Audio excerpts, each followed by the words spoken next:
Friends, welcome to ஜிஜிஸ் tea book. இன்றைக்கி நாம் 10 நிமிஷத்தில் இன்ஸ்டண்ட்டாக குயிக்காக தயார் செய்யக்கூடிய ஒரு தோசை ரெசிப்பியும் அதுக்கு சைடிஷ்ஷாக தேங்காய் சேர்க்காத வேர்க்கடலை சட்னி செய்முறையும் தான் பார்க்க போகிறோம். இட்லி தோசை மாவு இல்லாத சமயத்துலேயும் வேலை செய்கிறதுக்கு ரொம்ப சோம்பேறிப்படுற நேரத்துலையும் இந்த தோசை ரெசிபி உங்களுக்கு கண்டிப்பாக கை கொடுக்கும். சரி வாங்க இப்போது செய்முறையை போய் பார்க்கலாம். இந்த தோசைக்கு முக்கியமாக 3 பொருட்கள் தாங்க வேணும். முதல்ல 1 கப் அளவுக்கு ரவை எடுத்துக்கலாம். அதை ஒரு மிக்சி ஜாரில் சேர்த்துக்கலாம். அடுத்ததாக 3/4 கப் அளவுக்கு இங்கே நான் பவுல் அவல் எடுத்துக்கிறேன். நீங்கள் கெட்டி அவல் எடுத்துக்கிறதா இருந்தால் 1/2 கப்பு போதுங்க. அதையும் இந்த மிக்சி ஜார்லேயே சேர்த்து எவ்வளோ நைஸாக அரைக்க முடியுமோ அந்த அளவுக்கு நைஸாக அரைச்சிட்டு வந்துடலாம். இங்கே நான் சொல்லியிருக்கிற அளவுகள் படி எடுத்துக்கிட்டிங்கன்னா 3 பேர் தாராளமாக சாப்பிட்லாம். கணக்குக்கு 9 தோசைகள் கண்டிப்பாக வருங்க. இதை வேறொரு கிண்ணத்துக்கு மாற்றிக்கலாம். அடுத்ததாக இந்த தோசை மாவுக்கு தேவையான அளவு உப்பு சேர்த்துக்கலாம். கூடவே 3 சிட்டிகை அளவுக்கு இங்கே நான் பேக்கிங் சோடா, அதாவது சோடா உப்பு சேர்த்துக்கிறேன். 1/4 டீஸ்பூன் அளவுக்கு சேர்த்துக்கிட்டா போதுங்க.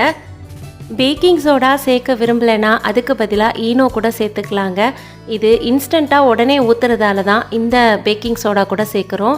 அடுத்ததாக 1/2 கப் அளவுக்கு இங்கே நான் கெட்டி தயிர் எடுத்துக்கிறேன். அது ஃப்ரெஷ்ஷான தயிராக எடுத்துக்கோங்க.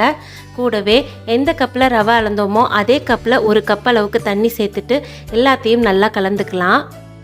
எல்லாம் நல்லா கலந்ததுக்கப்புறமா மாவு இறுக்கமாக இருந்துச்சு அப்படின்னா கொஞ்சமாக தண்ணி கலந்துக்கோங்க. இங்கே நான் திரும்பவும் 1 கப் அளவுக்கு தண்ணி சேர்த்துக்கிறேன். அதுக்கப்புறமா ஒரு 10 நிமிஷம் இந்த மாவை ஊற வைக்க போகிறோம். இந்த ஊற வைக்கிற 10 நிமிஷத்துக்குள்ளே குயிக்காக ஒரு வேர்க்கடலை சட்னி சூப்பராக செய்யலாம் வாங்க. இப்போது ஸ்டவ்வில் ஒரு பேன் வச்சுக்கலாம். கூடவே 1 கப் அளவுக்கு இங்கே நான் வறுத்த வேர்க்கடலையே சேர்த்துக்கிறேன். இது லைட்டாக சூடாகிற வரைக்கும் வறுத்தா போதுங்க. அப்போ தான் தோல் எடுக்க ஈஸியாக இருக்கும். ஒரு 5 நிமிஷம் நல்லா வறுபட்டதுக்கப்புறமா ஈஸியாக தோலெல்லாம் வர ஆரம்பிச்சிது. இப்போ நம்ம இந்த வேர்க்கடலையோட தோலெல்லாம் எடுத்துகிட்டு வந்துடலாம். அப்படியே மிக்சி ஜாரில் சேர்த்துக்கலாம். இப்போது காரத்துக்கு தேவையான அளவு வரமிளகாய் இங்கே நான் 6 வரமிளகாய் சேர்த்துக்கிறேன். கூடவே 1/2 நெல்லிக்காய் அளவுக்கு புளி சேர்த்துக்கலாம். காரம் கொஞ்சம் சுருக்குன்னு இருந்தால் தாங்க நல்லாயிருக்கும். அதுக்கு தகுந்த மாதிரி நீங்கள் காரம் வச்சுக்கோங்க. கூடவே சின்ன வெங்காயம் ஒரு 7லேருந்து 8 சின்ன வெங்காயம் சேர்த்துக்கலாம். அடுத்ததாக 5லேருந்து 6 பூண்டு பல்ல தோல் எடுத்துட்டு மிக்சி ஜார்லேயே சேர்த்துக்கலாம். ஈஸியாக இந்த சட்னிக்கு தேவையான அளவு உப்பை சேர்த்துட்டு தண்ணி ஊற்றி நல்லா நைஸாக அரைச்சிட்டு வந்துடலாம். அடுத்ததாக இந்த சட்னிக்கு ஒரு தாளிப்பு ரெடி பண்ணலாம். அதுக்கு ஸ்டவ்வில் தாளிப்பு கரண்டி வச்சுக்கலாம். கூடவே 2 டீஸ்பூன் அளவுக்கு எண்ணெய் ஊற்றிக்கலாம்.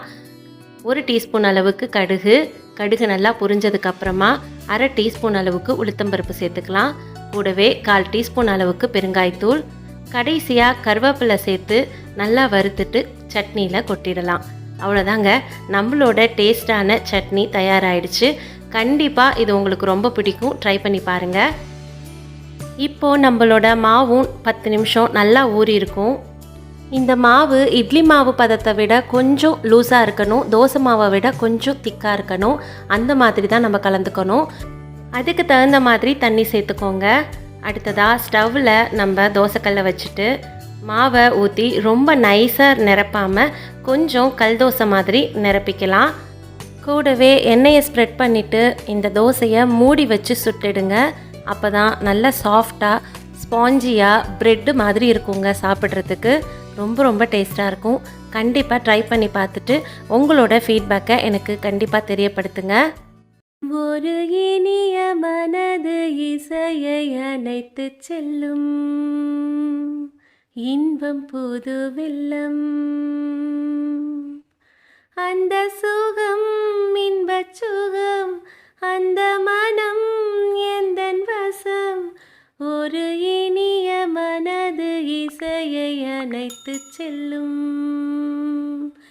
இன்பம் புது வெள்ளம்.